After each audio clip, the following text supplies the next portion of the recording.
This is going to be a slightly longish video, and I occasionally keep doing this. The question is, should you invest in direct equities when you're already a mutual fund investor, or should you invest in mutual funds if you're already an equity investor? I've always found this very difficult to answer because I do believe that when you're investing, there are certain things which you should have, which people just skip those actions and they just get into investing.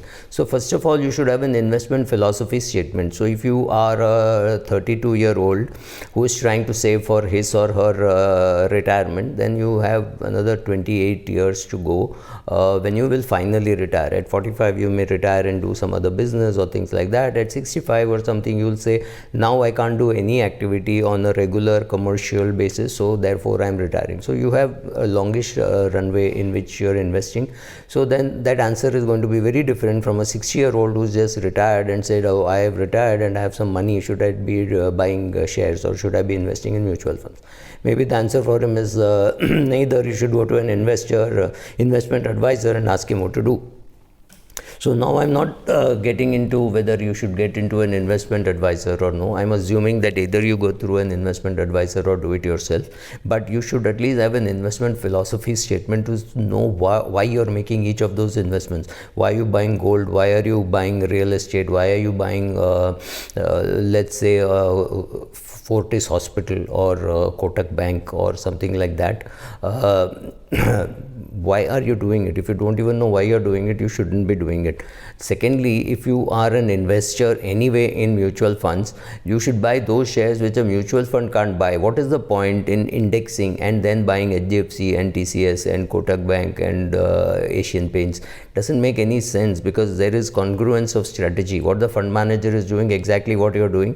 In fact, what you're doing is you're changing the weights of the index, and therefore your overall return between your portfolio and your index will definitely be less than the index over a long period of time, because you don't even know what weightage you get. Luckily, if you got the weightage right, at one point in time it will look like you're outperforming, but the minute that strategy fails, because you don't have a strategy which changes, so you will continue to be overweight on BFSI or technology or pharma, and the index itself would have changed the weightage. So index would be giving you, sometimes it would be giving you superior returns and sometimes inferior returns, but overall you're not adding any value. However, if you think you can add value by trading, let's say you trade in TCS, HDFC Limited and ICICI Bank, you trade, you buy and sell those shares, then it's different. You are, at least there is no congruence of strategy and portfolio.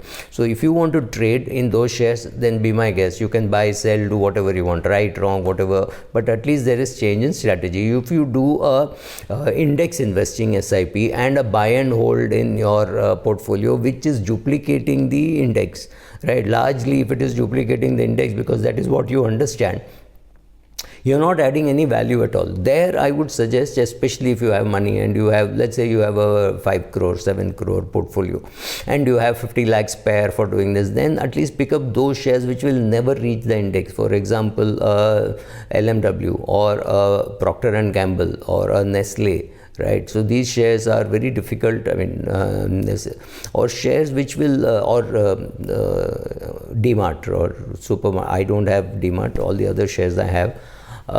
Some of these shares you pick up saying, okay, it will never reach the index. The management does not want it to reach the index, so therefore let me buy these shares.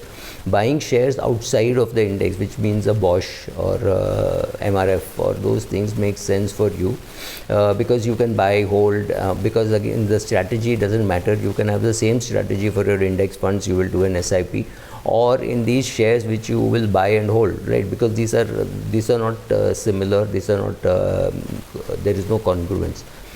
So either the strategy has to be different or the portfolio has to be different, or both. Equity, the strategy and the portfolio can be different. So unless you're going to do some of this, it does not make sense. So if you buy a share and you say, okay, I'm going to hold this for till I get 20% return, that's fine, which means you should have a very clear stop loss saying, okay, over 3 years, if this share doesn't do anything, I'll sell it off.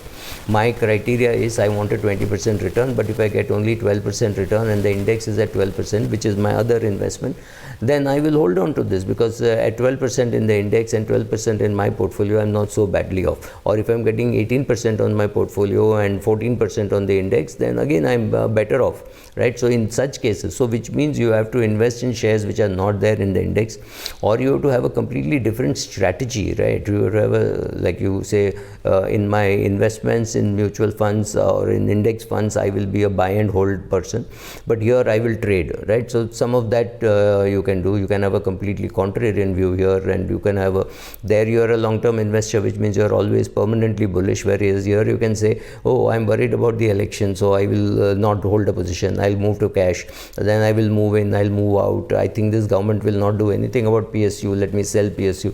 You use all your brain, all your strategy in that 50 lakh portfolio, whereas your 2.5 crores or 3 crores in the index funds is doing well. Why is it difficult to invest in directly or even through mutual funds? Is one, the minute you have an investment proposal, you're supposed to scan it across all other investment opportunities. So if I tell you that I think Fortis Hospital is a good buy, you have, and you're going to put say 2 crores into it. Okay, why I'm picking up 2 crores is, you also have to consider, is it worth putting 2 crore in a bond fund? Is it worth putting 2 crore in a gilt fund? Is it worth putting 2 crore in a flat? Because I'm going to hold it for 5 years.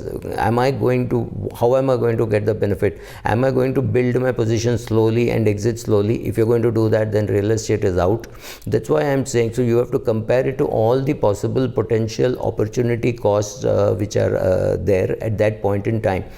None of us will do this. Now take a eating example. So you were sitting in a hotel where there is an amazing range of food. Let's say you're in Hyatt.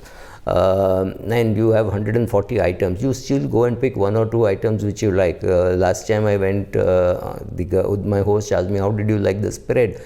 I had eaten only 2 items, right? And I had a coffee. So that's all I had. So there can be a big spread, but you are going to buy just these 2 things. So knowing what to buy is not going to be very easy. So that disciplined approach of being able to compare all the opportunity costs at that point in time is not going to be very that's not going to be very easy. Then the fact that you are disciplined enough as an investor, we don't know whether you are disciplined enough as an investor.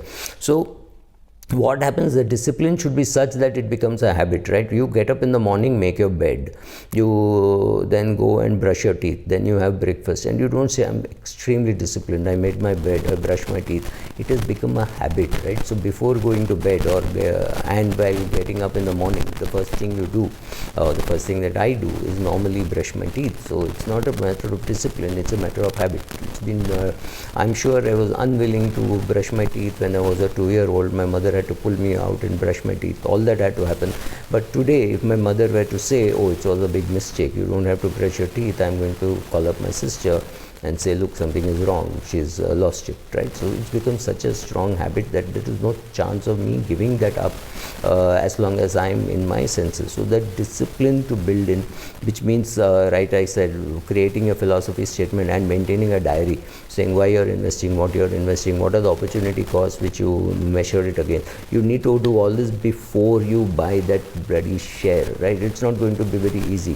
It's like standing at in a restaurant with so many items and saying, oh, my doctor has told me I have to only eat these, right? It's very difficult when there are more tempting options available. If you're at home and that's the only thing available, it's different. So if you're anyway only in an index fund, it's different. But when you have such a huge range, you're like a kid in a candy shop wondering what to buy. It's very difficult to say don't buy any candy. So having only idli does not seem to be a great option for you, right? So you have to constantly keep learning, because I don't understand anything about these new companies like Nykaa or Zomato or Paytm.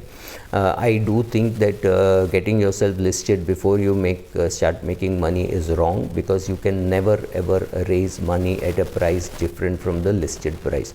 So whether it's a Nykaa or a Paytm or Zomato, they cannot now raise money in the market at those inflated values which they thought they deserved, like 2150 for Paytm.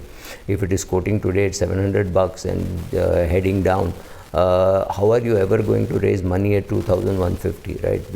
Whether you deserve it or no is different, but anyway, I don't understand it, and I don't want to try to understand the valuation. So I looked at Damodaran doing the valuation of Zomato. I think he arrived at 47, so I said I will not wait till 47, I'll buy at 75. And that 75, which was the issue price, I'm a buyer at that price. I bought it also at 90 bucks. But I will not continuously buy. Now I'll wait for Damodaran's price of 47 if I have to buy again, right? So never stop learning and see whether you want to keep learning. If I don't want to keep learning, I should not be investing. What happens if what happens to the diary that you write? The diary that you write tells you the mistakes that you make, the right things that you did, and the logic for it. In many times when you write down the logic, like Ramdev Agarwal's famous example, he bought Eicher Motors for the trucks that they make, but he made money because of the motorcycle that they were manufacturing. I think it's a fantastic example of saying how you can go right, how your strategy can be wrong when you still make money, because the other things also happen. Sometimes your strategy is right and you lose money. Sometimes your strategy is wrong but you make money, right? So both these things can happen. Be ready for such dramatic changes which happen in real life while investing, right? Also, I do think that if you are a full-time employee and trying to invest on your own, you're much better off investing in index funds, or maybe if you think you fancy your skills that you can pick up the right funds, then maybe you will make money. But I doubt whether that kind of discipline you will have. Don't look at a big investor and say he is doing this. He is only telling you the success stories. I am not telling you about my failures. I am not telling you about my mistakes. I occasionally do, but it does not really help you much, right? So don't get carried away by the things which older people or have done it in the past. If I myself were to start from zero today, I don't know whether I would have done as well as I have done, and if this can be called doing well, right? So there is my inherited portfolio, my created portfolio, my traded portfolio, my investment portfolio, right? So preserving them, growing that, all that I have done. I don't know whether the same strategies will work because I don't even know what was the strategy. The strategy is not written down very beautifully to be able to tell you. I can only tell you broadly what happened, but transaction to transaction, I don't have the discipline of maintaining records. So again, all that is lost to noise. Thank you. I hope it was not too much of a rant. 12 and a half minutes is a little difficult, but I hope you enjoy it. Thank you.